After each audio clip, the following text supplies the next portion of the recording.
বাংলাদেশের ইতিহাসে সবচেয়ে বড় জানাজা বোধ হয় বেগম খালেদা জিয়া আজকে হয়েছে। একটা মানুষের জনপ্রিয়তা কতটুকু তা আজকে এই দৃশ্যখানি প্রমাণ করে দেয়। একজন বড় মনীষী বলেছিলেন, তোমার আমাদের পার্থক্য বোঝা যায়, জানা যায়। আজকে তারই যেন প্রমাণ প্রমাণ হইল। চিন্তা করা যায় একটা মানুষের জনপ্রিয়তা কতটুকু তুমুল। একটা কথায় আছে না, কীর্তিমানের মৃত্যু নাই। এটা বাংলাদেশের কিছু কিছু মানুষদের যেন বাস্তবতা এটাই হয়। আর বেগম জিয়া ছিলেন দেশপ্রেমের সর্বোচ্চ চূড়া, একদম আমার মনে হয় না এর থেকে বেশি আর কিছু প্রমাণ করা লাগে নিজেকে দেশপ্রেমিক হিসাবে।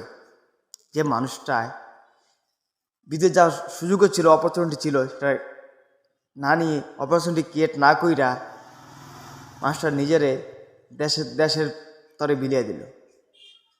দেশপ্রেম ভালোবাসায় নিজেকে বিলিয়ে দিল। এর ফল জনগণ দিয়েছে, যে দেশপ্রেমের জন্য নিজেকে উৎসর্গ করে দিল, বিলিয়ে দিল। এর যতটুকু প্রাপ্য উনি পেয়েছেন, জনগণ তা দিয়েছেন একদম। প্রতিটি আজকে কী বলবো, মুখের ভাষাই নেই একটা মানুষ কতটা সম্মান। আর সবচেয়ে বড় যে বিষয় হইল সম্মানের মালিক মহান আল্লাহ রাব্বুল আলামিন। এই মুহূর্তে এটা প্রমাণ হয়ে গেল। আবার সাইদি সাহেবের জানাজা, জিয়াউর রহমান সাহেবের জানাজা, আজকে আবার গত কয়েকদিন হাদি সাহেবের জানাজা, আজকে বেগম যে জানা যায়। মানে কি বলবো, কীর্তি মানে মৃত্যু নাই, সম্মানের মালিক মহান আল্লাহ রাব্বুল আলামিন, একদম প্রমাণিত।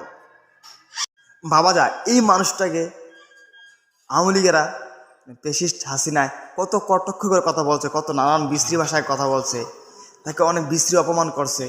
এই মানুষটাকে, যে মানুষটার জনপ্রিয়তা আকাশচুম্বী, যাই হোক, যে চলে যায় সেই জন্য বেঁচে যায়, রেখে যায় স্মৃতি। এসব নিয়ে আজকাল সামনের দিন এগোতে হবে। দিন মনটা আসলে খারাপ লাগতেছে। হাদি সাহেবের পরে একটা দুর্ঘটনা বাংলাদেশের সাথে জড়িয়ে দিতেছে। যাক, আশা রাখি ইনশাআল্লাহ আবার ফিরে আসবে। হে আল্লাহ রাব্বুল আলামিন, বেগম জিয়াকে আপনি জান্নাতুল ফেরদৌসে উচ্চ মাকাম দান করুন। সম্মানের সহিত যেহেতু দেশ থেকে ত্যাগ করেছেন, সম্মানের সহিত আপনি পরপারে রাখেন।